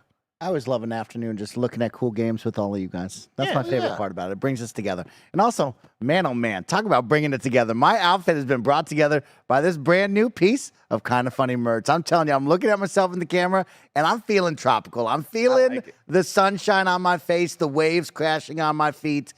Check it out. Check out these as well. Pair of shorts. If you want to show off those yams. There's slides too. Oh, and there's slides. I don't think he has them on right now. But I can't wait to wear some slides. I'll tell you what, I don't own a pair of slides. I need one. All right. Let's go over to Squid Kuma, who writes in and says, hi, y'all. What are the chances of seeing a new Mass Effect and the Bethesda Indiana Jones game at Summer Game Fest? Tim Geddes, new Mass Effect? New Mass Effect, I think unlikely. Okay. We were talking about this yesterday. There's no EA Play this year, right? So if we are going to see EA games, it's probably going to be at Keely's event for the Kickoff Live. So if we do see Mass Effect, I expect to see it at Kickoff Live. Having said that, if we're getting wild, I don't think we are. But Mass Effect could be Xbox marketed, and then we could see it at Xbox Oh, Showcase. that would That'd be be fun. amazing. That would be fantastic. Don't expect it. Don't expect it. But Yeah, because we haven't even seen Dragon Age in a while, and I feel like isn't Dragon Age supposed to be coming? It's supposed Sooner? to be coming sooner. Yeah. yeah. So I'm pretty low on expecting Mass Effect, but if we did, those are the places I think it would be. And then the other game was Indiana Jones. Indiana Jones. If we saw that, it would definitely be at Xbox. And I mean, like, we're just in an interesting place right now with like some of those big, especially on Xbox. Like, what's that showcase going to be? What are they going to talk lot of about? conversation. Yeah, a lot of stuff. So yeah, it could be there. Wouldn't be surprised if it wasn't. But I mean, at some point, we should hear about that game. It is weird right now with Indiana Jones 5 coming out June 30th, and the reviews coming out now being as bad as they seem to be. I don't know what the strategy there is, if it matters to them of like how they want to market that. So that's interesting. There's also the 007 game from IO that So excited. I think that and Indie are two examples of super hot IP that they're going to want to talk about because it adds value to these showcases for whoever's presenting it. And it's been long enough from both of those announcements that I'm expecting to see something from those games soon. It might be too soon though. Yeah, it's that tough thing. I keep going back to what you're talking about, Mike, on the PSW that went up yesterday, where we were talking about will Xbox have a better showcase than PlayStation at not E3, and your response was like they should. Will they? Yes. And that's my thing is like, will these games show up? It's so easy to expect these things because like there are things to say about these, right? There is stuff to say about IO Interactive's 007 game. There's also that I forget what the project name was. It might be Project Dragon, but there's the fantasy game that they're working on for Xbox as well. Yeah, like what is going on with Indiana Jones? What's Machine Games been doing? What's going on with Mass Effect? Like there's what's even going on with Dragon Age? Will they show up? I don't. Maybe it's tough. It's tough. Like right now, my base expectation for Xbox is Starfield and then like Hellblade. And from there, like, take me on a journey. take me on a journey. And that's another part that we get mad at as gamers and consumers on one side. It's because you show me this. Just like we saw in the PlayStation Showcase yesterday, you showed me a lot of CGI concept trailers. Hey, this is what we're working on. And then we go silent for a year, 2 years. And then we go, what is going on? And so, yeah, we have major expectations of like, is it finally time to show this? We don't even get to see a little bit of like, just give me a dev diary. Yeah. Hey, what up? It's Bless over here at IO Interactive. We're working hard on James Bond. Like, we're trying our best. Maybe it's going to be a little bit, you know what I mean? Like, just give me a piece. That's all I want. It's the tough thing about video game development and the fact that video games take so long to make. They're so complicated. Dates get pushed, right? Like, deadlines are so hard to hit. There's so much that goes into it. And in the perfect ideal world, you would announce the game. Let's say if your plan is to announce this game and put it out in 3 years. Every year, your big showcase will be an additional trailer of the first year. Maybe like a short cinematic with a logo. The second year, game some little gameplay, right, with like a release window. And then the last year, you give me like a lot more gameplay with a release date. And then boom, the game comes out later that year. I feel like that should be the perfect cadence. It's never going to happen that way because there's so many moving parts, and I think that is sort of the disconnect when it comes to a lot of these showcases, and why a lot of the time they just end up being disappointing. Is that like I'm sure PlayStation wanted to come out and show us these things, right? I'm sure they want to talk about it, but is Ghost 2 further off than we think? Is that game just taking longer than we think? Is whatever Naughty Dog's thing is like Last of Multiplayer? Is that like hitting the deadlines? Are we going to see that at Summer Game Fest? Like, or is the game just taking way longer than Naughty Dog expected? Right? Like. It's tough. It's so tough to nail down these things. And like, there's so many conversations that are happening behind the scenes that we just don't know about. And so it's really hard to put together a showcase that is going to be ideal. And yeah, like I don't know what the solution is. I don't know if our expectations are ever going to be hit on a consistent basis ever. There's a lot of really good points being made there, and I think that when it comes to showcases and like all this stuff, like the reality is we're never like when we grade showcases, and even contextually of what they are and our expectations on a Nintendo Direct versus a showcase versus a State of Play versus all those different things, we understand that because we watch them all and we know what those things mean or what they tend to eventually become. But we're grading a 5 out of 5 it's not going to be perfect. These showcases need cat games. They need the things that are like kind of just speaking to an audience or paying for the bills or all these like other factors that like a Tim Geddes blessing Mike perfect showcase that we write down that just it can't exist because that isn't going to solve so many of the things that they're actually the marketing teams are making these things for. So we're always just going to hope for getting the things that we actually want. And I think that not every game should be the same. I've said this a million times. I like the unicorn games. I like that there's these handful of games that can come out. It's Metroid Prime 4. The fact that it's happening is exciting. It's not been fucking 5 years and we haven't fucking heard about it. But like we know that at some point we're going to hear about that again. And that game's had trouble development. But like for the games that didn't have trouble development, that are just big hype, here's an exciting thing. I think a Death Stranding is a good example of that. Kojima's next game, cool. We're going to hear about this in little bits and pieces. I don't think every game needs 1 year we get an announcement, the next year we get a dev diary, the next year we get a thing. Some games is like, hey, kind of just put the gameplay demo should be the first time we see it. Fallout 4, I think, was an excellent example of, way. hey, here at our reveal, here's a big. I guess they reviewed it like a week before the actual E3 thing, but then at E3 did the big breakdown. It's out this fall. Yep. Right. Hi-Fi Rush came out with the trailer, and they're like, we're out today. And those worked for those games. Yeah. And I like that there's these different ways for them to be able to do that. And I want to see more of that going forward. But I think that when we look at yesterday's PlayStation Showcase, I keep talking about the content being there. Like in terms of the games, it was the presentation, some of the questions they didn't answer. We've been talking about PlayStation getting into their new multiplayer era for a long time, and we saw that yesterday. Yeah. That didn't feel like we saw it yesterday. And I think that we talked about it being the lack of having factions, being the big flagship. You can expect this from PlayStation Studios. This is what we mean. It kind of just felt like, we said it yesterday, without the PlayStation Studios logos in front of those things, we wouldn't know that they are. Yep. And that's, I think, a big problem. All it would have took is a talking head being like, yo, we believe in multiplayer. We believe in XYZ, whatever. These next 5 games we're showing are showing you that vision. And then just repackaging the same content we got yesterday, I think that would have went a much further way in making me believe in PlayStation Studios' vision for games that aren't just AAA third-person action adventure games. But right now, I don't believe.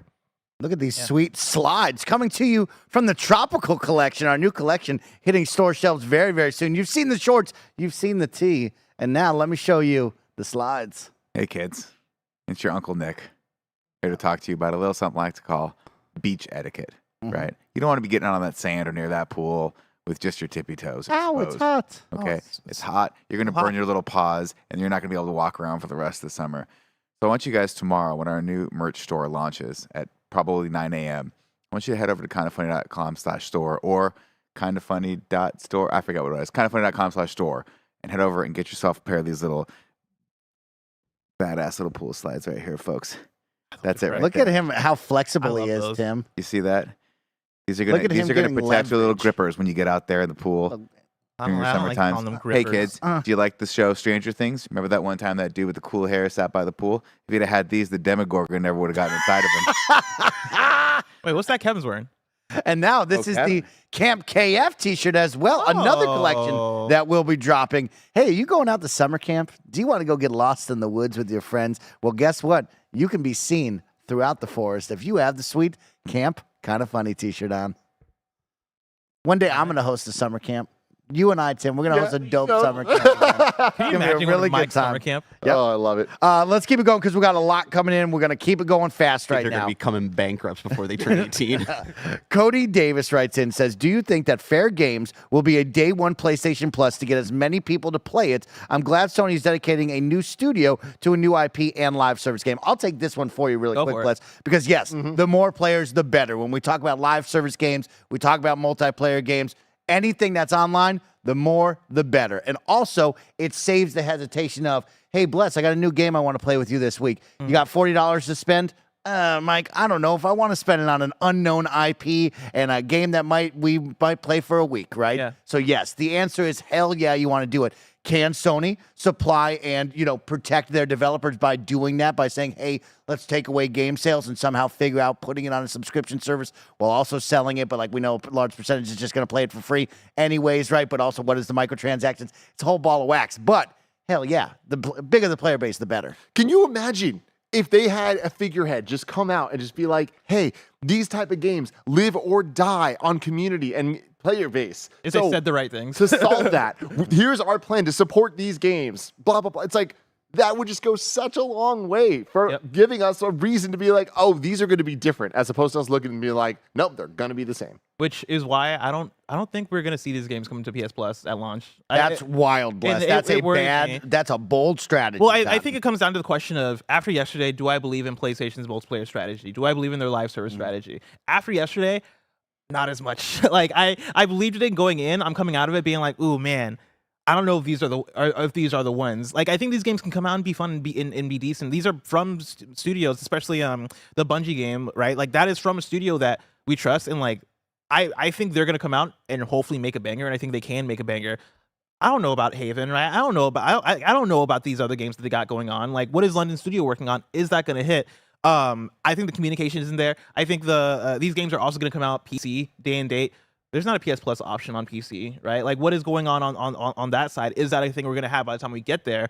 I would hope so. In my dream scenario, it would be, yeah, all these games are coming day and date to either PlayStation Plus or PlayStation Plus Extra to both push that service, and then also in order to gain a big player base for these games, so people can be there at launch, populating the servers, and then going after the battle pass or whatever the progression thing is in these games. That is the dream scenario, and you're absolutely right that is what should happen.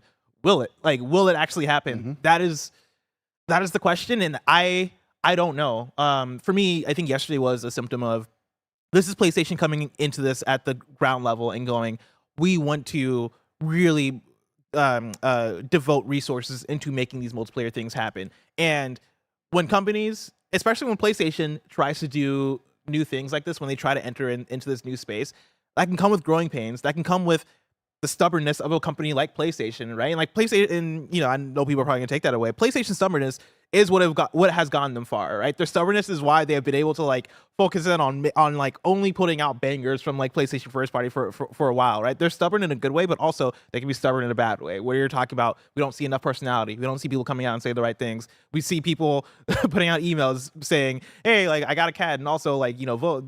Don't worry about the discourses going on about I think it was abortion that he was talking about. Like, don't worry about that, just focus on my cats. Like, it's that stubbornness and tone deafness that leads to this kind of PlayStation. And I do think that can lead into a struggle at the start of multiplayer. I think they can eventually get there, but I think we're looking at a PlayStation that just hasn't had great success and great experience in this space, and they're leaning a lot on Bungie for that. Is Bungie enough? Like, is Bungie even going to give enough of the feedback that PlayStation is actually going to take from the business side of things? Like, what does that back and forth actually look like with PlayStation and Bungie? I hope we can get there. I hope we can actually build something that is, fruitful and leads to this thriving player base of, oh man, multiplayer games on PlayStation are what we want them to be. They are these first party magnificent games. I think it might take quite a bit of growth to get there, because this is new for PlayStation. Like, this is not a territory they've gone through before. Very exciting stuff. And as we saw, PC as well. That's going to be another win for you if you can go out on PC. Well, is it going to be a win? Crossplay. Or is it going to be another loss? Yeah, you got to try. Seeing, right? The more the players, the better. Especially like Last of Us, if you can imagine that on PC as well. I can't imagine Last of Us on PC, Mike. Yeah, we've seen it. It was if fucking it's awful. some sort of, oh yeah, that was bad. That's free to play, like, but got to do something. Games need to be good. They need to work first and foremost. Let's run through these right now. Nanobiologist says, Bless, don't ask me what to do at 29. I'm boring. I got Invisalign. I got married, and I got a timeshare at Disney World. So, Bless, what I hear from all that, make one insane purchase this year for yourself. Oh, I heard get married. Get married. I like that's that. your suggestion on a fucking Tuesday. Hey, Bless, make an if you want to insane feel purchase? good, let's go buy something. Oh, man. Mr. Freak Show says 80 hours plus later, I've just rolled credits on TOTK. Woo! Love that. Hey. Congratulations. It's Greg Khan writes in and says, Tim, the Switch hurts my hands. I don't want to give up my gyro/rumble. What can I do for these meaty paws? I've been saying this a lot recently. I've been on the trying a hunt. whole bunch of different ones. I found ones that I'm happy with, not thrilled about. I've now, Andy's been playing with them too. Kev played a bit yesterday, and all of us kind of have the same vibe of like, yo, these are good. The NYXI is the brand, and it's called the Hyperion joypad controller. Those are my favorites so far. I will say the website looks fishy as hell.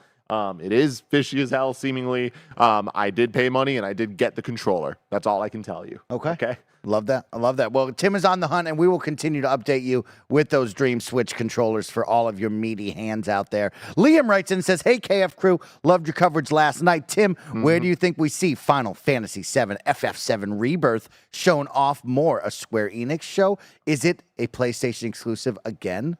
Yes, it'll be PlayStation exclusive, I think. And we saw I think it. it's been confirmed. Has it? FF7 Rebirth being PlayStation exclusive. I'm pretty sure. Yeah. Yeah. I mean, definitely not Xbox. PC at some point, probably. I'm just still waiting. Yeah. You know what I mean? Yeah, I I had think so you're gonna much keep fun, waiting. Tim. I played it for 3 hours on my PlayStation. I said, oh, man, I could do this. And then I just rarely ever turn on my PlayStation. Yeah, I get it. You know? But last year we saw there was a Final Fantasy VII anniversary showcase thing, and that's where we first saw Rebirth and the Crisis Core remake. So I don't know. I don't think we're gonna get another Final Fantasy showcase this year, like because that was for the anniversary. But we need to see Rebirth again at some point. I don't know. I don't know when we see it, but they're saying winter, which in my mind has always been early next year. But I don't believe that. You know. Okay. Keeping it going right now, Calvin Perez writes in and says, in honor of Gollum falling on its face, can you guys think of a game that looks terrible but ended up surprising you? Bless, I'm going to go to you with this one as we have a little bit of time left. A game that looks terrible. But ended up surprised you. What was that? Was it Hunter's Arena? That Oh, I PS Plus loved game? that one. Yeah. That one rocked. I liked Yeah. that one more than the other one that came out that was very similar to it. Yeah. Naraka Blade Point. Yeah. I liked Hunter's Arena more than Naraka Blade Point. And I know that's a spicy I was take. so surprised because that was announced as a PS Plus game. I think that might have been at a state of play, and we saw that trailer, and it appeared so meh. Like the showing was so like, what the fuck is this? All right, this is just another battle royale game, and then it came to PS Plus, and I was like, I'll check this out for a second, and then I got hooked on it for a hot 2 days, and was like, this is really fun, and I dropped off on it of it, but that was one that surprised me. I had a really good time playing Hunter's Arena Showdown. Gotham City Imposters. Oh, that's a good one. Looks so bad, but is so much fun to play. Keeping it going right now, comedian Aaron writes in and says, joke, did you know that you don't have to have any evidence to charge your phone? Hunter's Arena Legends. I don't know that one. I don't get it. Joke. Because it's a joke because it's getting charged. Oh. Like Because it's getting charged like a crime Yeah, charge. like a crime charge. Aaron? Still looking for the Not joke bad. there. Aaron, not bad. Boo. I want you to know I got a tight 90 seconds. I might Terrible. add this one in there. Tomato.